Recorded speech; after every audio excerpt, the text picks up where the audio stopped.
ಓಂ ಶಾಂತಿ. ಇಂದಿನ ಪರಮಾತ್ಮನ ಮಹಾವಾಕ್ಯ ಮುರುಳಿ ದಿನಾಂಕ 21-3-2024.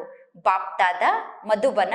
ಮಧುರ ಮಕ್ಕಳೇ, ಅಂತರ್ಮುಖಿಗಳಾಗಿ ಪರಮಾತ್ಮ ತಂದೆಯನ್ನು ನೆನಪು ಮಾಡುವ ಅಭ್ಯಾಸವನ್ನು ಮಾಡಿಕೊಳ್ಳಿ. ಇಡೀ ದಿನದಲ್ಲಿ ನಾನು ಎಷ್ಟು ಸಮಯ ಆತ್ಮ ಅಭಿಮಾನಿ ಸ್ಥಿತಿಯಲ್ಲಿ ಸ್ಥಿತಾಗಿರುತ್ತೇನೆ ಮತ್ತು ಇಡೀ ದಿನದಲ್ಲಿ ಎಷ್ಟು ಸಮಯ ಪರಮಾತ್ಮ ತಂದೆಯ ಅಭಿಮಾನಿಯಾಗಿರುತ್ತೇನೆ ಎಂದು ಸ್ವಯಂವನ್ನು ಚೆಕ್ ಮಾಡಿಕೊಳ್ಳಿ. ಇಂದಿನ ಪ್ರಶ್ನೆಯಾಗಿದೆ, ಯಾರೆಲ್ಲ ಮಕ್ಕಳು ಏಕಾಂತದಲ್ಲಿ ಕುಳಿತು ಆತ್ಮ ಅಭಿಮಾನಿ ಆಗುವಂತಹ ಅಭ್ಯಾಸವನ್ನು ಮಾಡುತ್ತಾರೋ ಆ ಮಕ್ಕಳ ಲಕ್ಷಣ ಏನಾಗಿರುತ್ತದೆ? ಉತ್ತರ, ಅಂತಹ ಮಕ್ಕಳ ಬಾಯಿಂದ ಎಂದು ಉಲ್ಟಾ ಸುಲ್ಟಾ ಮಾತು ಬರಲು ಸಾಧ್ಯ ಇಲ್ಲ. ಸೆಕೆಂಡ್ ಪಾಯಿಂಟ್, ನಾವೆಲ್ಲರೂ ಪರಸ್ಪರ ಸೋದರರಾಗಿದ್ದೇವೆ ಅನ್ನುವ ಪ್ರೀತಿ ಅವರ ಮಧ್ಯದಲ್ಲಿ ಬಹಳಷ್ಟು ಇರುತ್ತದೆ. ಅವರು ಸದಾ ಕ್ಷೀರಖಂಡ ಆಗಿರುತ್ತಾರೆ, ಅಂದರೆ ಹಾಲು ಸಕ್ಕರೆಯ ಸಮಾನ ಆಗಿರುತ್ತಾರೆ. ಮೂರನೇ ಪಾಯಿಂಟ್, ಅವರ ಬುದ್ಧಿಯಲ್ಲಿ ಜ್ಞಾನ ಬಹಳ ಚೆನ್ನಾಗಿ ಧಾರಣೆ ಆಗುತ್ತದೆ. ಅವರ ಮೂಲಕ ಎಂದು ಯಾವುದೇ ಪ್ರಕಾರದ ವಿಕರ್ಮ ನಡೆಯಲು ಸಾಧ್ಯ ಇಲ್ಲ. ನಾಲ್ಕನೇ ಪಾಯಿಂಟ್, ಅಂತಹ ಮಕ್ಕಳ ದೃಷ್ಟಿ ಬಹಳಷ್ಟು ಮಧುರ ಆಗಿರುತ್ತದೆ. ಅವರು ಎಂದು ದೇಹಾಭಿಮಾನಕ್ಕೆ ವಶ ಆಗುವುದಿಲ್ಲ. ಐದನೇ ಪಾಯಿಂಟ್, ಅವರು ಎಂದು ಯಾರಿಗೂ ದುಃಖವನ್ನು ಕೊಡುವುದಿಲ್ಲ. ಓಂ ಶಾಂತಿ. ಆತ್ಮಿಕ ಮಕ್ಕಳಿಗೆ ಪರಮಾತ್ಮ ತಂದೆ ತಿಳಿಸುತ್ತಾರೆ, ಕೇವಲ ಆತ್ಮ ಎಂದು ಹೇಳಿದರೆ ಪುನಃ ಶರೀರದಿಂದ ಆತ್ಮ ದೂರ ಆಗಿಬಿಡುತ್ತದೆ. ಆದ್ದರಿಂದ ಆತ್ಮಿಕ ಮಕ್ಕಳಿಗೆ ಆತ್ಮಿಕ ತಂದೆ ತಿಳಿಸುತ್ತಾರೆ, ಸ್ವಯಂವನ್ನು ಆತ್ಮ ಎಂದು ತಿಳಿದುಕೊಳ್ಳಿ. ಆತ್ಮರಾದ ನಮಗೆ ಪರಮಾತ್ಮ ತಂದೆಯ ಮೂಲಕ ಜ್ಞಾನ ಪ್ರಾಪ್ತಿಯಾಗುತ್ತದೆ. ಈಗ ಮಕ್ಕಳಾದ ನೀವು ಆತ್ಮ ಅಭಿಮಾನಿ ಸ್ಥಿತಿಯಲ್ಲಿ ಸ್ಥಿತ ಆಗಬೇಕು. ಪರಮಾತ್ಮ ತಂದೆ ಬಂದಿರುವುದೇ ಮಕ್ಕಳನ್ನು ವಾಪಸ್ ಮನೆಗೆ ಕರೆದುಕೊಂಡು ಹೋಗಲು.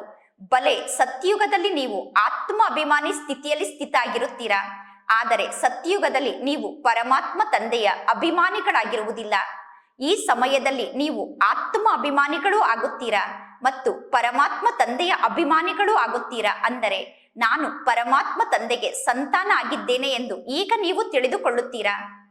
ಸಂಗಮ ಯುಗದ ಸಮಯಕ್ಕೂ ಮತ್ತು ಸತ್ಯುಗದ ಸಮಯಕ್ಕೂ ಬಹಳಷ್ಟು ಅಂತರ ಇದೆ. ಸಂಗಮ ಯುಗಕ್ಕೂ ಮತ್ತು ಸತ್ಯುಗಕ್ಕೂ ಬಹಳಷ್ಟು ಅಂತರ ಇದೆ. ಈ ಸಂಗಮ ಯುಗದಲ್ಲಿ ನಾವು ಶಿಕ್ಷಣವನ್ನು ಕಲಿಯುತ್ತಿದ್ದೇವೆ. ಸಂಗಮ ಯುಗದಲ್ಲಿ ಶಿಕ್ಷಣದ ಮಾತಿದೆ, ಸತ್ಯಯುಗದಲ್ಲಿ ಶಿಕ್ಷಣವನ್ನು ಕಲಿಯುವ ಮಾತು ಇರುವುದಿಲ್ಲ. ಈಗ ಪ್ರತಿಯೊಬ್ಬರು ಸ್ವಯಂವನ್ನು ಆತ್ಮ ಎಂದು ತಿಳಿದುಕೊಳ್ಳಬೇಕು ಮತ್ತು ಪರಮಾತ್ಮ ತಂದೆ ನಮಗೆ ಶಿಕ್ಷಣವನ್ನು ಕಲಿಸುತ್ತಿದ್ದಾರೆ ಅನ್ನುವ ನಿಶ್ಚಯದಲ್ಲಿ ಸ್ಥಿತಾಗಿ ನೀವು ಜ್ಞಾನವನ್ನು ಕೇಳಿದರೆ ಜ್ಞಾನ ನಿಮ್ಮ ಬುದ್ಧಿಯಲ್ಲಿ ಬಹಳ ಚೆನ್ನಾಗಿ ಧಾರಣೆ ಆಗುತ್ತದೆ ಮತ್ತು ನೀವು ಆತ್ಮ ಅಭಿಮಾನಿ ಸ್ಥಿತಿಯಲ್ಲಿ ಸ್ಥಿತ ಆಗುತ್ತಾ ಹೋಗುತ್ತೀರಾ. ಆತ್ಮ ಅಭಿಮಾನಿ ಸ್ಥಿತಿಯಲ್ಲಿ ಸ್ಥಿತ ಆಗುವಂತಹ ಗುರಿ ಬಹಳ ದೊಡ್ಡ ಗುರಿಯಾಗಿದೆ. ಆತ್ಮ ಅಭಿಮಾನಿ ಸ್ಥಿತಿಯ ಬಗ್ಗೆ ಜ್ಞಾನವನ್ನು ಕೇಳುವಾಗ ಆತ್ಮ ಅಭಿಮಾನಿಯಾಗುವುದು ಬಹಳ ಸಹಜ ಎಂದು ಅನುಭವ ಆಗುತ್ತದೆ. ಈಗ ಮಕ್ಕಳಾದ ನೀವು ಅನ್ಯರಿಗೆ ಇದೇ ಅನುಭವವನ್ನು ತಿಳಿಸಬೇಕು. ನಾವೀಗ ಹೇಗೆ ಸ್ವಯಂವನ್ನು ಆತ್ಮ ಎಂದು ತಿಳಿದುಕೊಂಡು ಅನ್ಯರನ್ನು ಕೂಡ ಆತ್ಮದ ದೃಷ್ಟಿಯಿಂದ ನೋಡುತ್ತಾ ಅನ್ಯರನ್ನು ಆತ್ಮ ಎಂದು ತಿಳಿದುಕೊಂಡು ಅನ್ಯರ ಜೊತೆಗೆ ಮಾತನಾಡುತ್ತೇವೆ ಅನ್ನುವ ಅನುಭವವನ್ನು ಈಗ ಮಕ್ಕಳಾದ ನೀವು ಅನ್ಯರಿಗೆ ತಿಳಿಸಬೇಕು. ಪರಮಾತ್ಮ ತಂದೆ ತಿಳಿಸುತ್ತಾರೆ, ಬಲೆ ನಾನು ಈ ಬ್ರಹ್ಮನ ಶರೀರದಲ್ಲಿ ಇದ್ದೇನೆ, ಆದರೆ ನಾನು ಪರಮಾತ್ಮ ಆಗಿದ್ದೇನೆ ಅನ್ನುವ ಅಭ್ಯಾಸದಲ್ಲೇ ನಾನು ಸ್ಥಿತ ಆಗಿರುತ್ತೇನೆ. ಈಗ ಮಕ್ಕಳನ್ನು ಕೂಡ ಪರಮಾತ್ಮ ತಂದೆ ಆತ್ಮದ ದೃಷ್ಟಿಯಿಂದ ನೋಡುತ್ತಾರೆ. ಪರಮಾತ್ಮ ತಂದೆ ಮಕ್ಕಳನ್ನು ನೋಡಿ ಇವರು ಆತ್ಮ ಆಗಿದ್ದಾರೆ ಎಂದು ತಿಳಿದುಕೊಳ್ಳುತ್ತಾರೆ. ಆತ್ಮಕ್ಕೆ ತಂದೆ ಶಿಕ್ಷಣವನ್ನು ಕಲಿಸುತ್ತಾರೆ. ಭಕ್ತಿ ಮಾರ್ಗದಲ್ಲೂ ಕೂಡ ಆತ್ಮರಾದ ನೀವು ಪಾತ್ರವನ್ನು ಅಭಿನಯ ಮಾಡುತ್ತಾ ಬಂದಿದ್ದೀರಾ. ಪಾತ್ರವನ್ನು ಅಭಿನಯ ಮಾಡುತ್ತಾ ಆತ್ಮ ಪತಿತ ಆಗಿದೆ. ಈಗ ಪುನಃ ಆತ್ಮ ಪವಿತ್ರ ಆಗಬೇಕು.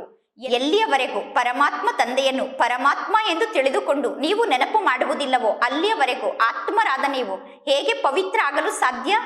ಇದರ ಬಗ್ಗೆ ಮಕ್ಕಳಿಗೆ ತಂದೆ ತಿಳಿಸಿದ್ದಾರೆ. ಈಗ ಮಕ್ಕಳಾದ ನೀವು ಬಹಳ ಸಮಯದವರೆಗೆ ಅಂತರ್ಮುಖತೆಯ ಸ್ಥಿತಿಯಲ್ಲಿ ಸ್ಥಿತಾಗಿ ಪರಮಾತ್ಮ ತಂದೆಯನ್ನು ನೆನಪು ಮಾಡುವ ಅಭ್ಯಾಸವನ್ನು ಮಾಡಬೇಕು.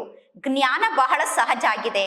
ಇನ್ನು ಮಕ್ಕಳಿಗೆ ಸದಾ ಈ ಮಾತಿನ ಪಕ್ಕಾ ನಿಶ್ಚಯ ಇರಬೇಕು, ಆತ್ಮನಾದ ನಾನು ಶಿಕ್ಷಣವನ್ನು ಕಲಿಯುತ್ತಿದ್ದೇನೆ, ಪರಮಾತ್ಮ ತಂದೆ ನನಗೆ ಶಿಕ್ಷಣವನ್ನು ಕಲಿಸುತ್ತಿದ್ದಾರೆ ಅನ್ನುವ ಸ್ಮೃತಿ ಇದ್ದಾಗ ಜ್ಞಾನ ಬುದ್ಧಿಯಲ್ಲಿ ಧಾರಣೆ ಆಗುತ್ತದೆ ಮತ್ತು ಆಗ ನಿಮ್ಮ ಮೂಲಕ ಯಾವುದೇ ವಿಕರ್ಮ ನಡೆಯುವುದಿಲ್ಲ ಎಂದು ಈ ರೀತಿ ತಿಳಿದುಕೊಳ್ಳಬೇಡಿ. ಈ ಸಮಯದಲ್ಲಿ ನಾವು ಯಾವುದೇ ಪ್ರಕಾರದ ವಿಕರ್ಮವನ್ನು ಮಾಡುವುದಿಲ್ಲ ಎಂದು ತಿಳಿದುಕೊಳ್ಳಬೇಡಿ. ಈಗ ನಮ್ಮ ಮೂಲಕ ಯಾವುದೇ ಪ್ರಕಾರದ ವಿಕರ್ಮ ನಡೆಯಲು ಸಾಧ್ಯ ಇಲ್ಲ ಎಂದು ತಿಳಿದುಕೊಳ್ಳಬೇಡಿ. ಅಂತ್ಯದಲ್ಲಿ ನೀವು ವಿಕರ್ಮಾಜೀತರಾಗುತ್ತೀರಾ. ನಾವೆಲ್ಲರೂ ಪರಸ್ಪರ ಸೋದರರಾಗಿದ್ದೇವೆ ಅನ್ನುವ ದೃಷ್ಟಿ ಬಹಳಷ್ಟು ಮಧುರ ದೃಷ್ಟಿಯಾಗಿದೆ. ನಾವೆಲ್ಲರೂ ಸೋದರರು ಎಂದು ತಿಳಿದುಕೊಂಡಾಗ ಎಂದು ದೇಹಾಭಿಮಾನಕ್ಕೆ ನಾವು ವಶ ಆಗುವುದಿಲ್ಲ. ಮಕ್ಕಳಿಗೆ ಗೊತ್ತಿದೆ, ಪರಮಾತ್ಮ ತಂದೆ ನೀಡುತ್ತಿರುವ ಜ್ಞಾನ ಆಳವಾದ ಜ್ಞಾನ ಆಗಿದೆ. ಒಂದು ವೇಳೆ ನಾವು ಸರ್ವಶ್ರೇಷ್ಠ ಆತ್ಮ ಆಗಬೇಕು ಎಂದು ಬಯಸಿದರೆ ಈಗ ನಾವು ಆತ್ಮ ಅಭಿಮಾನಿ ಸ್ಥಿತಿಯಲ್ಲಿ ಸ್ಥಿತಾಗುವ ಅಭ್ಯಾಸವನ್ನು ಚೆನ್ನಾಗಿ ಮಾಡಬೇಕು. ಈಗ ನಾವು ಆತ್ಮವನ್ನು ಸುಂದರ ಮಾಡಿಕೊಳ್ಳಬೇಕು. ಆತ್ಮ ಅಭಿಮಾನಿ ಸ್ಥಿತಿಯಲ್ಲಿ ನಾವೀಗ ಸ್ಥಿತ ಆಗಬೇಕು. ಆತ್ಮವನ್ನು ತಂದೆಯ ನೆನಪಿನ ಮೂಲಕ ಸುಂದರ ಮಾಡಿಕೊಳ್ಳಬೇಕು. ಅಂತರ್ಮುಖಿಗಳಾಗುವುದಕ್ಕೋಸ್ಕರ ಏಕಾಂತದ ಅವಶ್ಯಕತೆ ಇದೆ. ಮಧುಬನದಲ್ಲಿ ನೀವು ಎಷ್ಟು ಏಕಾಂತದಲ್ಲಿ ಕುಳಿತು ತಂದೆಯನ್ನು ನೆನಪು ಮಾಡುತ್ತೀರೋ ಅಷ್ಟು ಮನೆಯಲ್ಲಿ ನೀವು ಏಕಾಂತದಲ್ಲಿ ಇರಲು ಸಾಧ್ಯ ಇಲ್ಲ. ಮನೆಯಲ್ಲಿ ಉದ್ಯೋಗ ವ್ಯವಹಾರವನ್ನು ಮಾಡುವಾಗ ನೀವು ಏಕಾಂತದಲ್ಲಿ ಇರಲು ಸಾಧ್ಯ ಆಗುವುದಿಲ್ಲ. ಅಂದ ಮೇಲೆ ಮಧುಬನದಲ್ಲಿ ನೀವು ಏಕಾಂತದಲ್ಲಿ ಕುಳಿತು ಆತ್ಮ ಅಭಿಮಾನಿ ಸ್ಥಿತಿಯಲ್ಲಿ ಸ್ಥಿತ ಆಗುವ ಅಭ್ಯಾಸವನ್ನು ಬಹಳ ಚೆನ್ನಾಗಿ ಮಾಡಬಹುದು. ನೀವೀಗ ಆತ್ಮವನ್ನೇ ನೋಡಬೇಕು. ಸ್ವಯಂ ಅನ್ನು ಆತ್ಮ ಎಂದು ತಿಳಿದುಕೊಳ್ಳಬೇಕು. ಮಧುಬನದಲ್ಲಿ ಸ್ವಯಂ ಅನ್ನು ಆತ್ಮ ಎಂದು ತಿಳಿದುಕೊಳ್ಳುವ ಅಭ್ಯಾಸವನ್ನು ಪಕ್ಕಾ ಮಾಡಿಕೊಳ್ಳಬೇಕು. ನಂತರ ಪುನಃ ಸ್ವಯಂನ ಚಾರ್ಟ್ ಅನ್ನು ನೋಡಿಕೊಳ್ಳಬೇಕು. ನಾನು ಇಡೀ ದಿನದಲ್ಲಿ ಎಷ್ಟು ಸಮಯ ಆತ್ಮ ಅಭಿಮಾನಿ ಸ್ಥಿತಿಯಲ್ಲಿ ಸ್ಥಿತ ಆಗಿರುತ್ತೇನೆ ಎಂದು. ಆತ್ಮಕ್ಕೆ ಪರಮಾತ್ಮ ತಂದೆ ಜ್ಞಾನವನ್ನು ತಿಳಿಸುತ್ತಾರೆ. ಆತ್ಮದ ಜೊತೆಗೆ ಪರಮಾತ್ಮ ತಂದೆ ಮಾತನಾಡುತ್ತಾರೆ. ಅಂದ ಮೇಲೆ ಆತ್ಮ ಅಭಿಮಾನಿ ಸ್ಥಿತಿಯಲ್ಲಿ ಸ್ಥಿತ ಆಗುವಂತಹ ಒಳ್ಳೆಯ ಅಭ್ಯಾಸವನ್ನು ಈಗ ಮಕ್ಕಳು ಮಾಡಿಕೊಳ್ಳಬೇಕು.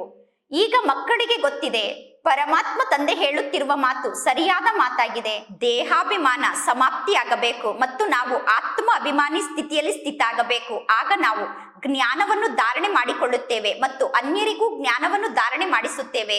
ಪ್ರಯತ್ನ ಪಟ್ಟು ಸ್ವಯಂವನ್ನು ಆತ್ಮ ಎಂದು ತಿಳಿದುಕೊಂಡು ಪರಮಾತ್ಮ ತಂದೆಯನ್ನು ನೆನಪು ಮಾಡಬೇಕು. ಸ್ವಯಂವನ್ನು ಆತ್ಮ ಎಂದು ತಿಳಿದುಕೊಂಡು ಪರಮಾತ್ಮ ತಂದೆಯನ್ನು ನೆನಪು ಮಾಡುವ ಚಾರ್ಟ್ ಬಹಳ ಆಳವಾದ ಚಾರ್ಟ್ ಆಗಿದೆ. ದೊಡ್ಡ ದೊಡ್ಡ ಮಹಾರಥಿಗಳು ಕೂಡ ತಿಳಿದುಕೊಳ್ಳುತ್ತಾರೆ. ಜ್ಞಾನದ ಬಗ್ಗೆ ವಿಚಾರ ಸಾಗರ ಮಂಥನವನ್ನು ಮಾಡುವುದಕ್ಕೋಸ್ಕರ ಪರಮಾತ್ಮ ತಂದೆ ಪ್ರತಿದಿನ ಜ್ಞಾನದ ಸಬ್ಜೆಕ್ಟ್ ಅನ್ನು ನಮಗೆ ನೀಡುತ್ತಾರೆ. ಇದು ಬಹಳ ದೊಡ್ಡ ಜ್ಞಾನದ ಪಾಯಿಂಟ್ ಆಗಿದೆ. ಅಂದ ಮೇಲೆ ನಾವು ಜ್ಞಾನದ ಬಗ್ಗೆ ವಿಚಾರ ಸಾಗರ ಮಂಥನವನ್ನು ಮಾಡಬೇಕು. ಜ್ಞಾನದ ಬಗ್ಗೆ ನಾವು ವಿಚಾರ ಸಾಗರ ಮಂಥನವನ್ನು ಮಾಡಿದರೆ ನಂತರ ಎಂದೂ ನಮ್ಮ ಬಾಯಿಂದ ಉಲ್ಟಾ ಸುಲ್ಟಾ ಶಬ್ದಗಳು ಬರಲು ಸಾಧ್ಯ ಇಲ್ಲ. ಆಗ ನಾವೆಲ್ಲರೂ ಪರಸ್ಪರ ಸೋದರರಾಗಿದ್ದೇವೆ ಅನ್ನುವ ಪ್ರೀತಿ ನಮ್ಮೆಲ್ಲರ ಮಧ್ಯದಲ್ಲೂ ಬಹಳಷ್ಟು ಜಾಸ್ತಿ ಇರುತ್ತದೆ. ನಾವೆಲ್ಲರೂ ಈಶ್ವರನಿಗೆ ಸಂತಾನರಾಗಿದ್ದೇವೆ. ಪರಮಾತ್ಮ ತಂದೆಯ ಮಹಿಮೆಯ ಬಗ್ಗೆ ನಮಗೆ ಗೊತ್ತಿದೆ. ಶ್ರೀಕೃಷ್ಣನ ಮಹಿಮೆಯೇ ಬೇರೆ ಆಗಿದೆ. ಶ್ರೀಕೃಷ್ಣನಿಗೆ ಸರ್ವಗುಣ ಸಂಪನ್ನ ಎಂದು ಕರೆಯುತ್ತೇವೆ. ಆದರೆ ಶ್ರೀಕೃಷ್ಣನಲ್ಲಿ ಆ ಗುಣಗಳು ಎಲ್ಲಿಂದ ಬಂತು? ಶ್ರೀಕೃಷ್ಣ ಆ ಗುಣವನ್ನು ಹೇಗೆ ಧಾರಣೆ ಮಾಡಿಕೊಂಡರು? ಬಲೆ ಶ್ರೀಕೃಷ್ಣನ ಮಹಿಮೆಯೇ ಬೇರೆ ಆಗಿದೆ. ಪರಮಾತ್ಮ ತಂದೆಯ ಮಹಿಮೆಯೇ ಬೇರೆ ಆಗಿದೆ. ಆದರೆ ಶ್ರೀಕೃಷ್ಣ ಸರ್ವಗುಣ ಸಂಪನ್ನ ಆದರು. ಅಂದ ಮೇಲೆ ಜ್ಞಾನದ ಸಾಗರ ಒಬ್ಬ ಪರಮಾತ್ಮ ತಂದೆಯಾಗಿದ್ದಾರೆ. ಜ್ಞಾನದ ಸಾಗರ ಆದಂತಹ ಪರಮಾತ್ಮ ತಂದೆಯ ಮೂಲಕ ಶ್ರೀಕೃಷ್ಣ ಸರ್ವ ಗುಣಗಳಿಂದ ಸಂಪನ್ನ ಆಗುತ್ತಾರೆ. ಅಂದ ಮೇಲೆ ಈಗ ನಾವು ಸ್ವಯಂ ಅನ್ನು ಬಹಳಷ್ಟು ಚೆಕ್ ಮಾಡಿಕೊಳ್ಳಬೇಕು. ಹೆಜ್ಜೆ ಹೆಜ್ಜೆಗೂ ನಾವು ನಮ್ಮ ಸಂಪೂರ್ಣ ಲೆಕ್ಕವನ್ನು ನೋಡಿಕೊಳ್ಳಬೇಕು. ವ್ಯಾಪಾರಿಗಳು ಇಡೀ ದಿನದ ಲೆಕ್ಕವನ್ನು ರಾತ್ರಿಯ ಸಮಯದಲ್ಲಿ ಬರೆಯುತ್ತಾರೆ. ಇಡೀ ದಿನದಲ್ಲಿ ನನಗೆ ಎಷ್ಟು ಲಾಭ ಆಯಿತು, ಎಷ್ಟು ನಷ್ಟ ಆಯಿತು ಎಂದು ರಾತ್ರಿ ವ್ಯಾಪಾರಿಗಳು ಲೆಕ್ಕವನ್ನು ನೋಡಿಕೊಳ್ಳುತ್ತಾರೆ. ಈಗ ಇದು ನಿಮ್ಮ ವ್ಯಾಪಾರ ಆಗಿದೆ. ಇಲ್ಲಿ ನೀವು ವ್ಯಾಪಾರವನ್ನು ಮಾಡುತ್ತಿದ್ದೀರಾ. ಅಂದ ಮೇಲೆ ರಾತ್ರಿಯ ಸಮಯದಲ್ಲಿ ಸ್ವಯಂ ಅನ್ನು ಚೆಕ್ ಮಾಡಿಕೊಳ್ಳಬೇಕು. ನಾನು ಇಡೀ ದಿನ ಎಲ್ಲರೂ ನನ್ನ ಸೋದರ ಆತ್ಮರಾಗಿದ್ದಾರೆ ಎಂದು ತಿಳಿದುಕೊಂಡು ಸೋದರ ಆತ್ಮರ ಜೊತೆಗೆ ಎಷ್ಟು ಸಮಯ ಮಾತನಾಡಿದೆ ಎಂದು ರಾತ್ರಿ ಸ್ವಯಂ ಅನ್ನು ಚೆಕ್ ಮಾಡಿಕೊಳ್ಳಬೇಕು. ನಾನು ಇಡೀ ದಿನದಲ್ಲಿ ಯಾರಿಗೂ ದುಃಖವನ್ನು ನೀಡಲಿಲ್ಲ ತಾನೆ ಎಂದು ಸ್ವಯಂ ಅನ್ನು ಚೆಕ್ ಮಾಡಿಕೊಳ್ಳಬೇಕು. ಏಕೆಂದರೆ ನಿಮಗೆ ಗೊತ್ತಿದೆ, ನಾವೆಲ್ಲರೂ ಸೋದರರಾಗಿದ್ದೇವೆ. ಸೋದರರಾದ ನಾವೆಲ್ಲರೂ ಕ್ಷೀರ ಸಾಗರಕ್ಕೆ ಈಗ ಹೋಗುತ್ತಿದ್ದೇವೆ. ಸೋದರರಾದ ನಾವೆಲ್ಲರೂ ಈಗ ಕ್ಷೀರ ಸಾಗರದ ಕಡೆ ಹೋಗುತ್ತಿದ್ದೇವೆ. ಈ ಕಲಿಯುಗಿ ಜಗತ್ತು ವಿಷದ ಸಾಗರ ಆಗಿದೆ. ಈಗ ನೀವೆಲ್ಲರೂ ರಾವಣ ರಾಜ್ಯದಲ್ಲೂ ಇಲ್ಲ. ಈಗ ನೀವೆಲ್ಲರೂ ರಾಮ ರಾಜ್ಯದಲ್ಲೂ ಇಲ್ಲ. ನೀವೆಲ್ಲರೂ ಮಧ್ಯದಲ್ಲಿ ಇದ್ದೀರಾ.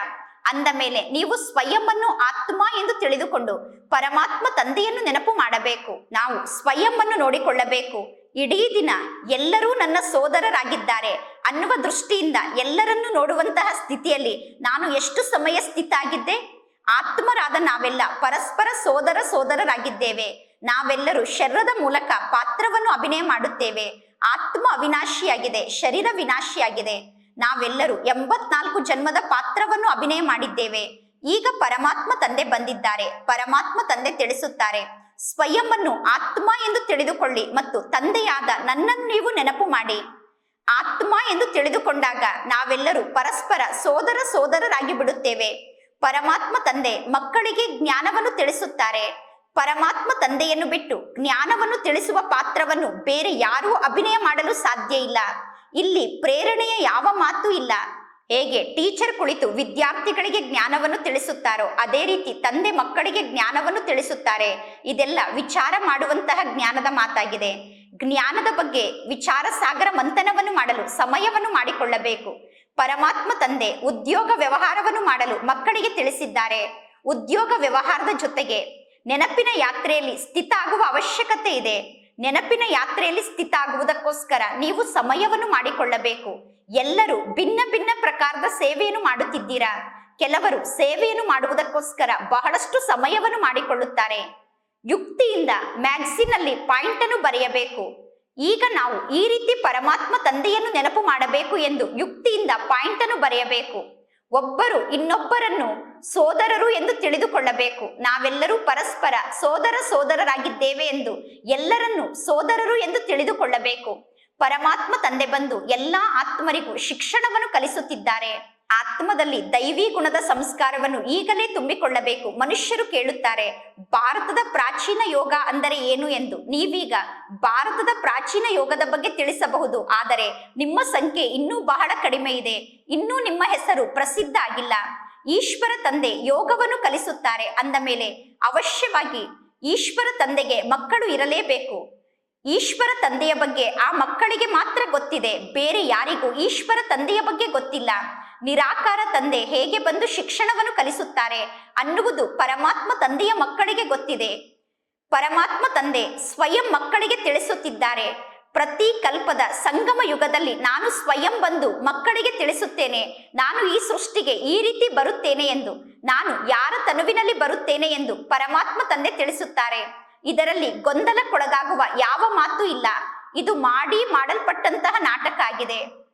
ನಾನು ಒಮ್ಮೆ ಮಾತ್ರ ಈ ಸೃಷ್ಟಿಗೆ ಬರುತ್ತೇನೆ. ಪ್ರಜಾಪಿತ ಬ್ರಹ್ಮನ ಮೂಲಕ ಸ್ಥಾಪನೆಯ ಕಾರ್ಯವನ್ನು ಮಾಡಿಸುತ್ತೇನೆ. ಈ ಬ್ರಹ್ಮ ತಂದೆ ಪರಮಾತ್ಮ ತಂದೆಯ ದೊಡ್ಡ ಮಗು ಆಗಿದ್ದಾರೆ. ಈ ಬ್ರಹ್ಮ ತಂದೆ ಮೊದಲು ಪರಮಾತ್ಮ ತಂದೆಗೆ ಪ್ರೀತಿಯ ಮಗು ಆಗುತ್ತಾರೆ. ಬ್ರಹ್ಮ ತಂದೆ ಪರಮಾತ್ಮ ತಂದೆಗೆ ಮೊದಲು ದೊಡ್ಡ ಮಗ ಆಗುತ್ತಾರೆ. ಆದಿ ಸನಾತನ ದೇವಿ ದೇವತಾ ಧರ್ಮವನ್ನು ಪರಮಾತ್ಮ ತಂದೆ ಸ್ಥಾಪನೆ ಮಾಡುತ್ತಾರೆ. ಅಂದ ಮೇಲೆ ಮೊದಲನೇ ನಂಬರ್ನಲ್ಲಿ ಈ ಬ್ರಹ್ಮ ತಂದೆ ಬರುತ್ತಾರೆ. ಈ ಚಿತ್ರದ ಬಗ್ಗೆ ಜ್ಞಾನವನ್ನು ತಿಳಿಸುವುದು ಬಹಳ ಒಳ್ಳೆಯದಾಗಿದೆ. ಬ್ರಹ್ಮ ಪುನಃ ವಿಷ್ಣು ಆಗುತ್ತಾರೆ. ವಿಷ್ಣು ಪುನಃ ಹೇಗೆ ಬ್ರಹ್ಮ ಆಗುತ್ತಾರೆ ಅನ್ನುವ ಮಾತನ್ನು ನಿಮ್ಮನ್ನು ಬಿಟ್ಟು ಜಗತ್ತಿನಲ್ಲಿ ಬೇರೆ ಯಾರೂ ತಿಳಿಸಲು ಸಾಧ್ಯ ಇಲ್ಲ. ಜ್ಞಾನವನ್ನು ತಿಳಿಸುವಂತಹ ಯುಕ್ತಿ ನಿಮಗೆ ಗೊತ್ತಿರಬೇಕು. ಈಗ ನಿಮಗೆ ಗೊತ್ತಿದೆ ಪರಮಾತ್ಮ ತಂದೆ ಹೇಗೆ ದೇವತಾ ಧರ್ಮವನ್ನು ಸ್ಥಾಪನೆ ಮಾಡುತ್ತಿದ್ದಾರೆ ಎಂದು, ಹೇಗೆ ಈ ನಾಟಕ ಚಕ್ರ ತಿರುಗುತ್ತದೆ ಅನ್ನುವುದು ನಿಮಗೆ ಗೊತ್ತಿದೆ. ಈ ಜ್ಞಾನದ ಮಾತಿನ ಬಗ್ಗೆ ಬೇರೆ ಯಾರೂ ಅರ್ಥ ಮಾಡಿಕೊಳ್ಳಲು ಸಾಧ್ಯ ಇಲ್ಲ. ಪರಮಾತ್ಮ ತಂದೆ ತಿಳಿಸುತ್ತಾರೆ. ಈ ರೀತಿ ಯುಕ್ತಿಯಿಂದ ಜ್ಞಾನದ ಪಾಯಿಂಟ್ ಅನ್ನು ನೀವು ಬರೆಯಬೇಕು. ಯಥಾರ್ಥ ಯೋಗವನ್ನು ಯಾರು ಕಲಿಸುತ್ತಿದ್ದಾರೆ ಅನ್ನುವುದು ಎಲ್ಲರಿಗೂ ಗೊತ್ತಾದಾಗ ನಿಮ್ಮ ಬಳಿ ಅನೇಕರು ಬರುತ್ತಾರೆ. ಆಗ ಜಗತ್ತಿನಲ್ಲೇನು ದೊಡ್ಡ ದೊಡ್ಡ ಆಶ್ರಮಗಳಿದೆಯೋ ಆ ಎಲ್ಲ ಆಶ್ರಮ ಅಲುಗಾಡಲು ಪ್ರಾರಂಭ ಆಗುತ್ತದೆ. ಅಂತ್ಯದಲ್ಲಿ ಇದೆಲ್ಲವೂ ನಡೆಯುತ್ತದೆ. ನಂತರ ಎಲ್ಲರೂ ಆಶ್ಚರ್ಯ ಪಡುತ್ತಾರೆ. ಜಗತ್ತಿನಲ್ಲಿ ಭಕ್ತಿ ಮಾರ್ಗದ ಎಷ್ಟೊಂದು ಸಂಸ್ಥೆಗಳಿದೆ, ಆದರೆ ಜ್ಞಾನ ಮಾರ್ಗದ ಒಂದು ಸಂಸ್ಥೆಯೂ ಇಲ್ಲ. ಆಗ ನೀವು ವಿಜಯಿಗಳಾಗುತ್ತೀರಾ. ಈಗ ನಿಮಗೆ ಗೊತ್ತಿದೆ ಪ್ರತಿ 5,000 ವರ್ಷದ ನಂತರ ಪರಮಾತ್ಮ ತಂದೆ ಬರುತ್ತಾರೆ ಎಂದು. ಪರಮಾತ್ಮ ತಂದೆಯ ಮೂಲಕ ನೀವೀಗ ಜ್ಞಾನದ ಶಿಕ್ಷಣವನ್ನು ಕಲಿಯುತ್ತಿದ್ದೀರಾ ಮತ್ತು ನೀವು ಅನ್ಯರಿಗೂ ಕೂಡ ಜ್ಞಾನದ ಶಿಕ್ಷಣವನ್ನು ಕಲಿಸುತ್ತೀರಾ. ಹೇಗೆ ಜ್ಞಾನದ ಪಾಯಿಂಟ್ ಅನ್ನು ಬರೆದು ಅನ್ಯರಿಗೆ ಜ್ಞಾನದ ಶಿಕ್ಷಣವನ್ನು ಕಲಿಸುವುದು ಅನ್ನುವ ಮಾತಿನ ಬಗ್ಗೆ ಪ್ರತಿ ಕಲ್ಪದಲ್ಲೂ ಯುಕ್ತಿಯನ್ನು ರಚನೆ ಮಾಡಲಾಗುತ್ತದೆ. ಅನೇಕರಿಗೆ ಜ್ಞಾನ ಅರ್ಥ ಆಗಬೇಕು, ಅಂತಹ ಯಾವ ಜ್ಞಾನದ ಪಾಯಿಂಟ್ ಅನ್ನು ಬರೆಯಬೇಕು ಅನ್ನುವ ಮಾತಿನ ಬಗ್ಗೆ ಪ್ರತಿ ಕಲ್ಪದಲ್ಲೂ ಯುಕ್ತಿಯನ್ನು ರಚನೆ ಮಾಡಲಾಗುತ್ತದೆ. ಪರಮಾತ್ಮ ತಂದೆಯನ್ನು ಬಿಟ್ಟು ಬೇರೆ ಯಾರು ಒಂದು ಧರ್ಮವನ್ನು ಸ್ಥಾಪನೆ ಮಾಡಲು ಸಾಧ್ಯ ಇಲ್ಲ. ನಿಮಗೆ ಗೊತ್ತಿದೆ ಜಗತ್ತಿನ ಆ ಕಡೆ ರಾವಣ ಇದ್ದಾರೆ, ಈ ಕಡೆ ರಾಮ ಆದಂತಹ ಪರಮಾತ್ಮ ತಂದೆ ಇದ್ದಾರೆ. ನೀವೀಗ ರಾವಣನ ಮೇಲೆ ವಿಜಯವನ್ನು ಪಡೆದುಕೊಳ್ಳುತ್ತೀರಾ. ಜಗತ್ತಿನಲ್ಲಿ ಇರುವವರೆಲ್ಲ ರಾವಣ ಸಂಪ್ರದಾಯದವರಾಗಿದ್ದಾರೆ. ಈಶ್ವರನ ಸಂಪ್ರದಾಯದವರಾದ ನೀವು ಬಹಳ ಕಡಿಮೆ ಜನ ಇದ್ದೀರಾ. ಭಕ್ತಿ ಮಾರ್ಗದಲ್ಲಿ ಎಷ್ಟೊಂದು ಶೋ ಇದೆ, ಭಕ್ತಿಯಲ್ಲಿ ಎಷ್ಟೊಂದು ತೋರಿಕೆ ಇದೆ. ಎಲ್ಲಿ ನೋಡಿದರೂ ನೀರಿದೆ, ಎಲ್ಲಿ ನೋಡಿದರೂ ಜಾತ್ರೆ ನಡೆಯುತ್ತಿರುತ್ತದೆ. ಭಕ್ತಿ ಮಾರ್ಗದಲ್ಲಿ ಜನ ಎಷ್ಟೊಂದು ಹಣವನ್ನು ಖರ್ಚು ಮಾಡುತ್ತಾರೆ, ಎಷ್ಟೋ ಜನ ನದಿಯಲ್ಲಿ ಮುಳುಗಿ ಸಾಯುತ್ತಾರೆ. ಈ ಜ್ಞಾನ ಮಾರ್ಗದಲ್ಲಿ ಅಂತಹ ಯಾವ ಮಾತು ಇಲ್ಲ. ಪುನಃ ಪರಮಾತ್ಮ ತಂದೆ ಮಕ್ಕಳಿಗೆ ತಿಳಿಸುತ್ತಾರೆ. ಕೆಲವರು ಆಶ್ಚರ್ಯವಾಗಿ ತಂದೆಯಾದ ನನ್ನನ್ನು ಗುರುತಿಸುತ್ತಾರೆ, ನಾನು ಹೇಳುವ ಜ್ಞಾನವನ್ನು ಕೇಳುತ್ತಾರೆ, ಪುನಃ ಅನ್ಯರಿಗೂ ಜ್ಞಾನವನ್ನು ತಿಳಿಸುತ್ತಾರೆ, ಪವಿತ್ರರಾಗಿ ಇರುತ್ತಾರೆ. ಆದರೂ ಕೂಡ ಅಹೋ ಮಾಯೆ, ನಿನ್ನ ಮೂಲಕ ನನ್ನ ಮಕ್ಕಳು ಸೋತು ಬಿಡುತ್ತಾರೆ. ಪ್ರತಿ ಕಲ್ಪದಲ್ಲೂ ಇದೇ ರೀತಿ ಆಗುತ್ತದೆ. ಮಾಯೆ ಅನೇಕ ಮಕ್ಕಳನ್ನು ಸೋಲಿಸುತ್ತದೆ. ಮಾಯೆಯ ಜೊತೆಗೆ ನೀವು ಯುದ್ಧವನ್ನು ಮಾಡುತ್ತಿದ್ದೀರಾ. ಮಾಯೆಯ ಪ್ರಭಾವ ಜಗತ್ತಿನಲ್ಲಿ ಬಹಳಷ್ಟು ಜಾಸ್ತಿ ಇದೆ. ಈಗ ಭಕ್ತಿ ಕೂಡ ಅಲುಗಾಡಲೇಬೇಕು. ಅರ್ಧ ಕಲ್ಪದವರೆಗೂ ನೀವು ಪದವಿಯನ್ನು ಪಡೆದುಕೊಂಡು ಸುಖದ ಅನುಭವವನ್ನು ಮಾಡುತ್ತೀರಾ. ನಂತರ ರಾವಣ ರಾಜ್ಯದಿಂದ ಭಕ್ತಿ ಪ್ರಾರಂಭ ಆಗುತ್ತದೆ. ಭಕ್ತಿಯ ಸಂಕೇತ ಸ್ಥಿರವಾಗಿ ಇರುತ್ತದೆ. ಯಾವಾಗ ದ್ವಾಪರ ಯುಗದಲ್ಲಿ ನೀವು ವಿಕಾರಕ್ಕೆ ವಶ ಆಗುತ್ತೀರೋ ಆಗ ನೀವು ದೇವತೆಗಳಾಗಿ ಉಳಿದುಕೊಳ್ಳಲು ಸಾಧ್ಯ ಇಲ್ಲ. ನೀವು ಹೇಗೆ ವಿಕಾರಿಗಳಾಗುತ್ತೀರಾ ಅನ್ನುವುದು ಜಗತ್ತಿನಲ್ಲಿ ಯಾರಿಗೂ ಗೊತ್ತಿಲ್ಲ. ಶಾಸ್ತ್ರದಲ್ಲಿ ಬರೆಯಲಾಗಿದೆ ದೇವತೆಗಳು ವಾಮ ಮಾರ್ಗಕ್ಕೆ ಹೋದರು ಎಂದು. ಆದರೆ ದೇವತೆಗಳು ಯಾವಾಗ ವಾಮ ಮಾರ್ಗಕ್ಕೆ ಹೋಗುತ್ತಾರೆ ಅನ್ನುವುದು ಯಾರಿಗೂ ಗೊತ್ತಿಲ್ಲ. ಈ ಎಲ್ಲಾ ಜ್ಞಾನದ ಮಾತಿನ ಬಗ್ಗೆ ನೀವು ಚೆನ್ನಾಗಿ ಅರ್ಥ ಮಾಡಿಕೊಳ್ಳಬೇಕು. ಇದೆಲ್ಲ ಚೆನ್ನಾಗಿ ಅರ್ಥ ಮಾಡಿಕೊಳ್ಳುವ ಮತ್ತು ಅನ್ಯರಿಗೆ ಅರ್ಥ ಮಾಡಿಸುವಂತಹ ಜ್ಞಾನದ ಮಾತಾಗಿದೆ. ಯಾವಾಗ ನಿಶ್ಚಯ ಬುದ್ಧಿ ಉಳ್ಳವರಾಗುತ್ತಾರೋ ಆಗ ಜ್ಞಾನವನ್ನು ಅರ್ಥ ಮಾಡಿಕೊಳ್ಳುತ್ತಾರೆ. ಜ್ಞಾನವನ್ನು ಅರ್ಥ ಮಾಡಿಕೊಂಡ ನಂತರ ಪರಮಾತ್ಮ ತಂದೆಯ ಜೊತೆಗೆ ಮಿಲನವನ್ನು ಮಾಡಲು ಪ್ರಯತ್ನ ಪಡುತ್ತಾರೆ. ಅವರು ಹೇಳುತ್ತಾರೆ, ಇಂತಹ ತಂದೆಯ ಜೊತೆಗೆ ನಮಗೆ ಮಿಲನವನ್ನು ಮಾಡಿಸಿ ಎಂದು. ಆದರೆ ಮೊದಲು ಅಂತಹ ಮಕ್ಕಳನ್ನು ನೀವು ನೋಡಬೇಕು. ಮನೆಗೆ ಹೋದ ನಂತರವೂ ಅವರಿಗೆ ಅದೇ ಜ್ಞಾನದ ನಶೆ ಇರುತ್ತದೆಯಾ ಎಂದು ಮೊದಲು ಅವರನ್ನು ಚೆಕ್ ಮಾಡಬೇಕು.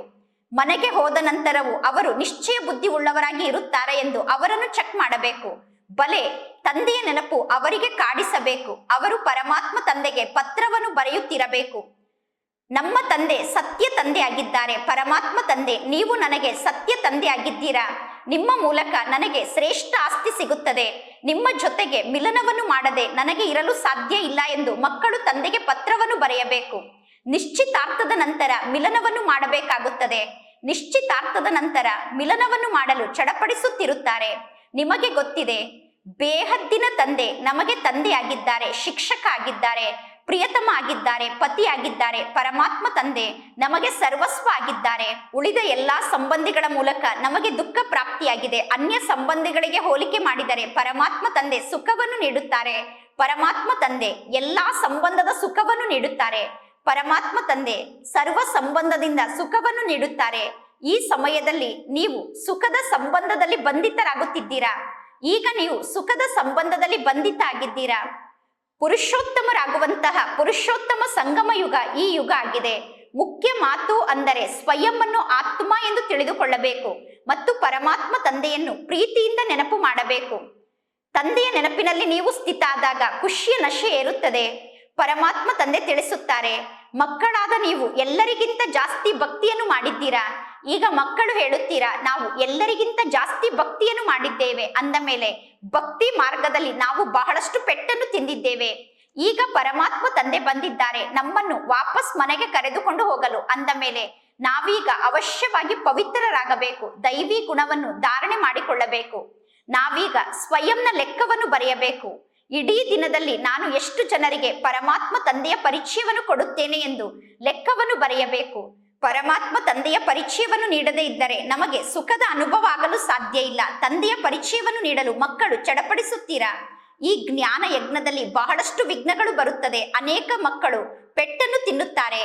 ಬೇರೆ ಯಾವ ಸತ್ಸಂಗದಲ್ಲೂ ಪವಿತ್ರತೆಯ ಮಾತಿಲ್ಲ. ಇಲ್ಲಿ ನೀವು ಪವಿತ್ರರಾಗುತ್ತೀರಾ. ಆದ್ದರಿಂದ ಅಸುರರು ಇಲ್ಲಿ ವಿಘ್ನವನ್ನು ಹಾಕುತ್ತಾರೆ. ಈಗ ನಾವು ಪಾವನ ಆಗಿ ವಾಪಸ್ ಮನೆಗೆ ಹೋಗಬೇಕು. ಆತ್ಮವೇ ಸಂಸ್ಕಾರವನ್ನು ತೆಗೆದುಕೊಂಡು ಹೋಗುತ್ತದೆ. ಹೇಗೆ ಜಗತ್ತಿನ ಜನ ಹೇಳುತ್ತಾರೆ, ಯುದ್ಧದ ಮೈದಾನದಲ್ಲಿ ಸತ್ತರೆ ಸ್ವರ್ಗಕ್ಕೆ ಹೋಗುತ್ತಾರೆ ಎಂದು. ಆದ್ದರಿಂದ ಯೋಧರು ಖುಷಿಯಿಂದ ಯುದ್ಧವನ್ನು ಮಾಡಲು ಹೋಗುತ್ತಾರೆ. ನಿಮ್ಮ ಬಳಿ ಬೇರೆ ಬೇರೆ ಸ್ಥಾನದಿಂದ ಕಮಾಂಡರ್, ಮೇಜರ್, ಸಿಪಾಯಿಗಳು ಮುಂತಾದವರು ಬರುತ್ತಾರೆ. ಅವರು ಸ್ವರ್ಗಕ್ಕೆ ಹೇಗೆ ಹೋಗುತ್ತಾರೆ? ಯುದ್ಧದ ಮೈದಾನದಲ್ಲಿ ಸಾಯುವಾಗ ಅವರಿಗೆ ಮಿತ್ರ ಸಂಬಂಧಿಗಳ ನೆನಪು ಬರುತ್ತದೆ. ಈಗ ಪರಮಾತ್ಮ ತಂದೆ ತಿಳಿಸುತ್ತಾರೆ, ಈಗ ಎಲ್ಲರೂ ವಾಪಸ್ ಮನೆಗೆ ಹೋಗಬೇಕು. ಅದಕ್ಕೋಸ್ಕರ ಸ್ವಯಂವನ್ನು ಆತ್ಮ ಎಂದು ತಿಳಿದುಕೊಳ್ಳಿ. ಇನ್ನು ಉಳಿದ ಎಲ್ಲ ಆತ್ಮರು ನನ್ನ ಸೋದರ ಆತ್ಮರಾಗಿದ್ದಾರೆ ಎಂದು ತಿಳಿದುಕೊಳ್ಳಿ ಮತ್ತು ತಂದೆಯನ್ನು ನೆನಪು ಮಾಡಿ. ನೀವೀಗ ಎಷ್ಟು ಜಾಸ್ತಿ ಸಮಯ ಪುರುಷಾರ್ಥವನ್ನು ಮಾಡುತ್ತೀರೋ ಅಷ್ಟು ಶ್ರೇಷ್ಠ ಪದವಿಯನ್ನು ಪಡೆದುಕೊಳ್ಳುತ್ತೀರಾ. ಜಗತ್ತಿನ ಜನ ಹೇಳುತ್ತಾರೆ ನಾವೆಲ್ಲರೂ ಸೋದರರಾಗಿದ್ದೇವೆ ಎಂದು. ಆದರೆ ಸೋದರತ್ವದ ಅರ್ಥ ಅವರಿಗೆ ಗೊತ್ತಿಲ್ಲ, ಏಕೆಂದರೆ ಅವರು ಪರಮಾತ್ಮ ತಂದೆಯ ಬಗ್ಗೆ ಅರ್ಥ ಮಾಡಿಕೊಂಡಿಲ್ಲ. ಜಗತ್ತಿನ ಜನ ತಿಳಿದುಕೊಂಡಿದ್ದಾರೆ ನಾವು ನಿಷ್ಕಾಮ ಸೇವೆಯನ್ನು ಮಾಡುತ್ತೇವೆ, ನಮಗೆ ಫಲದ ಇಚ್ಛೆ ಇಲ್ಲ ಎಂದು. ಆದರೆ ಎಲ್ಲರಿಗೂ ಫಲ ಅವಶ್ಯವಾಗಿ ಸಿಗುತ್ತದೆ. ಒಬ್ಬ ಪರಮಾತ್ಮ ತಂದೆ ನಿಷ್ಕಾಮ ಸೇವೆಯನ್ನು ಮಾಡುತ್ತಾರೆ. ಮಕ್ಕಳಿಗೆ ಗೊತ್ತಿದೆ ಪರಮಾತ್ಮ ತಂದೆಗೆ ಎಷ್ಟೊಂದು ನಿಂದನೆಯನ್ನು ಮಾಡಿದ್ದಾರೆ, ದೇವತೆಗಳಿಗೂ ಕೂಡ ಎಷ್ಟೊಂದು ನಿಂದನೆಯನ್ನು ಮಾಡಿದ್ದಾರೆ. ಈಗ ದೇವತೆಗಳು ಯಾರಿಗೂ ಹಿಂಸೆಯನ್ನು ಮಾಡಲು ಸಾಧ್ಯ ಇಲ್ಲ. ನೀವೀಗ ಇಲ್ಲಿ ಡಬ್ಬಲ್ ಅಹಿಂಸಕರಾಗುತ್ತೀರಾ. ಈಗ ನೀವು ಕಾಮ ವಿಕಾರಕ್ಕೆ ವಶ ಆಗುವುದಿಲ್ಲ, ಕ್ರೋಧವನ್ನು ಕೂಡ ಮಾಡುವುದಿಲ್ಲ. ಕ್ರೋಧ ಕೂಡ ಬಹಳ ದೊಡ್ಡ ವಿಕಾರ ಆಗಿದೆ. ಮಕ್ಕಳ ಮೇಲೆ ಬಹಳಷ್ಟು ಕ್ರೋಧವನ್ನು ಮಾಡಿದೆ ಎಂದು ಕೆಲವರು ಹೇಳುತ್ತಾರೆ. ಪರಮಾತ್ಮ ತಂದೆ ತಿಳಿಸುತ್ತಾರೆ, ಈಗ ನೀವು ಯಾರಿಗೂ ಹೊಡೆಯಬಾರದು, ಅವರೆಲ್ಲರೂ ನಿಮ್ಮ ಸೋದರರಾಗಿದ್ದಾರೆ. ಈಗ ನೀವು ಸ್ವಯಂವನ್ನು ಆತ್ಮ ಎಂದು ತಿಳಿದುಕೊಳ್ಳಿ. ಎಲ್ಲರೂ ನಮ್ಮ ಸೋದರ ಆತ್ಮರಾಗಿದ್ದಾರೆ. ಆತ್ಮ ಸೈಜ್ನಲ್ಲಿ ದೊಡ್ಡದು ಸಣ್ಣದು ಆಗಲು ಸಾಧ್ಯ ಇಲ್ಲ. ನಿಮ್ಮ ಮಕ್ಕಳನ್ನು ನಿಮ್ಮ ಮಕ್ಕಳು ಎಂದು ತಿಳಿದುಕೊಳ್ಳಬೇಡಿ. ನಿಮ್ಮ ಮಕ್ಕಳು ಕೂಡ ನಿಮ್ಮ ಸಣ್ಣ ಸಹೋದರರಾಗಿದ್ದಾರೆ. ನಿಮ್ಮ ಮಕ್ಕಳನ್ನು ಕೂಡ ಆತ್ಮ ಎಂದು ತಿಳಿದುಕೊಳ್ಳಿ. ನಿಮ್ಮ ಮಕ್ಕಳು ನಿಮ್ಮ ಸಣ್ಣ ಸಹೋದರರು ಅಂದ ಮೇಲೆ ಆ ಸಣ್ಣ ಸಹೋದರರಿಗೆ ನೀವು ಹೊಡೆಯಬಾರದು. ಆದ್ದರಿಂದ ಶ್ರೀಕೃಷ್ಣನನ್ನು ಹಗ್ಗದಿಂದ ಕಟ್ಟಿದರು ಎಂದು ಶಾಸ್ತ್ರದಲ್ಲಿ ತೋರಿಸುತ್ತಾರೆ. ವಾಸ್ತವದಲ್ಲಿ ಸತ್ಯುಗದಲ್ಲಿ ಕೃಷ್ಣನನ್ನು ಹಗ್ಗದಿಂದ ಕಟ್ಟುವ ಮಾತೇ ಇರುವುದಿಲ್ಲ. ಇಲ್ಲಿ ಪರಮಾತ್ಮ ತಂದೆ ಮಕ್ಕಳಿಗೆ ಭಿನ್ನ ಭಿನ್ನ ಪ್ರಕಾರದ ಶಿಕ್ಷಣವನ್ನು ನೀಡುತ್ತಾರೆ. ಇನ್ನು ಬೆಣ್ಣೆಯನ್ನು ಕದಿಯುವಂತಹ ಪರಿಸ್ಥಿತಿ ಕೃಷ್ಣನ ಜೀವನದಲ್ಲಿ ಏನಿದೆ? ಶ್ರೀಕೃಷ್ಣನಿಗೆ ಬೆಣ್ಣೆಯನ್ನು ಕದಿಯುವಂತಹ ಯಾವ ಪರಿಸ್ಥಿತಿ ಬಂದಿದೆ? ಶ್ರೀಕೃಷ್ಣನ ಬಗ್ಗೆ ಎಷ್ಟೊಂದು ಉಲ್ಟಾ ಮಹಿಮೆಯನ್ನು ಮಾಡುತ್ತಾರೆ. ಶ್ರೀಕೃಷ್ಣ ಕಳ್ಳತನವನ್ನು ಮಾಡಿದರು ಎಂದು ಶ್ರೀಕೃಷ್ಣನ ಬಗ್ಗೆ ಉಲ್ಟಾ ಮಹಿಮೆಯನ್ನು ಮಾಡುತ್ತಾರೆ. ಈಗ ನೀವು ಸರಿಯಾದ ಮಹಿಮೆಯನ್ನು ಮಾಡುತ್ತೀರಾ. ನೀವೀಗ ಹೇಳುತ್ತೀರಾ ಶ್ರೀಕೃಷ್ಣ ಸರ್ವಗುಣ ಸಂಪನ್ನ ಆಗಿದ್ದಾರೆ, ಶ್ರೀಕೃಷ್ಣ 16 ಕಲಾ ಸಂಪೂರ್ಣ ಆಗಿದ್ದಾರೆ ಎಂದು. ಶ್ರೀಕೃಷ್ಣನಿಗೆ ನಿಂದನೆಯನ್ನು ಮಾಡುವುದು ಕೂಡ ನಾಟಕದಲ್ಲಿ ಫಿಕ್ಸ್ ಆಗಿದೆ. ಈ ಸಮಯದಲ್ಲಿ ಎಲ್ಲರೂ ತಮೋ ಪ್ರಧಾನರಾಗಿದ್ದಾರೆ. ಪರಮಾತ್ಮ ತಂದೆ ಬಂದು ಎಲ್ಲರನ್ನು ಸತೋ ಪ್ರಧಾನರನ್ನಾಗಿ ಮಾಡುತ್ತಾರೆ. ಶಿಕ್ಷಣವನ್ನು ಕಲಿಸುವಂತವರು ಬೇಹದ್ದಿನ ತಂದೆಯಾಗಿದ್ದಾರೆ. ಅಂದ ಮೇಲೆ ನೀವೀಗ ಪರಮಾತ್ಮ ತಂದೆಯ ಮತದಂತೆ ನಡೆಯಬೇಕು. ತಂದೆಯನ್ನು ನೆನಪು ಮಾಡುವುದೇ ಬಹಳ ಪರಿಶ್ರಮದ ಸಬ್ಜೆಕ್ಟ್ ಆಗಿದೆ. ತಂದೆಯ ನೆನಪಿನ ಮೂಲಕ ನೀವು ಸರ್ವಶ್ರೇಷ್ಠ ಪದವಿಯನ್ನು ಪಡೆದುಕೊಳ್ಳುತ್ತೀರಾ. ಒಂದು ವೇಳೆ ಶ್ರೇಷ್ಠ ಪದವಿಯನ್ನು ಪಡೆದುಕೊಳ್ಳುವುದು ಸಹಜ ಆಗಿದ್ದರೆ ಎಲ್ಲರೂ ಈ ಪರೀಕ್ಷೆಯನ್ನು ಬರೆಯುತ್ತಿದ್ದರು. ಈ ಪರೀಕ್ಷೆಯನ್ನು ಬರೆಯುವುದು ಬಹಳ ಪರಿಶ್ರಮದ ಮಾತಾಗಿದೆ. ದೇಹಾಭಿಮಾನಕ್ಕೆ ವಶ ಆದಾಗ ನಿಮ್ಮ ಮೂಲಕ ವಿಕರ್ಮ ನಡೆಯುತ್ತದೆ. ಆದ್ದರಿಂದ ಮುಟ್ಟಿದರೆ ಮುನಿ ಅನ್ನುವ ಮಾತಿನ ಉದಾಹರಣೆ ಇದೆ. ಪರಮಾತ್ಮ ತಂದೆಯನ್ನು ನೆನಪು ಮಾಡಿದರೆ ನೀವು ಜೀವನದ ಮಾರ್ಗದಲ್ಲಿ ಎದ್ದು ನಿಲ್ಲುತ್ತೀರಾ. ತಂದೆಯನ್ನು ಮರೆತರೆ ನಿಮ್ಮ ಮೂಲಕ ಯಾವುದಾದರೂ ಒಂದು ತಪ್ಪಾಗುತ್ತದೆ, ಆಗ ನಿಮ್ಮ ಪದವಿ ಕಡಿಮೆ ಆಗುತ್ತದೆ. ತಂದೆಯ ನೆನಪನ್ನು ಮರೆತರೆ ನೀವು ಸಣ್ಣ ಪದವಿಯನ್ನು ಪಡೆದುಕೊಳ್ಳುತ್ತೀರಾ. ಎಲ್ಲರಿಗೂ ತಂದೆ ಶಿಕ್ಷಣವನ್ನು ಕಲಿಸುತ್ತಿದ್ದಾರೆ. ಇದರ ಬಗ್ಗೆ ನಂತರ ಭಕ್ತಿ ಮಾರ್ಗದಲ್ಲಿ ಭಗವದ್ಗೀತೆಯನ್ನು ನಿರ್ಮಾಣ ಮಾಡುತ್ತಾರೆ.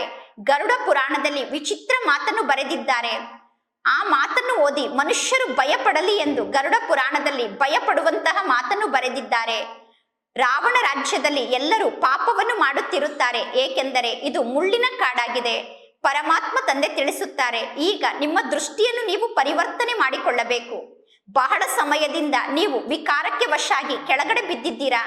ಆದ್ದರಿಂದ ಶರೀರದ ಬಗ್ಗೆ ಎಲ್ಲರ ಪ್ರೀತಿ ಜೋಡಣೆ ಆಗಿದೆ.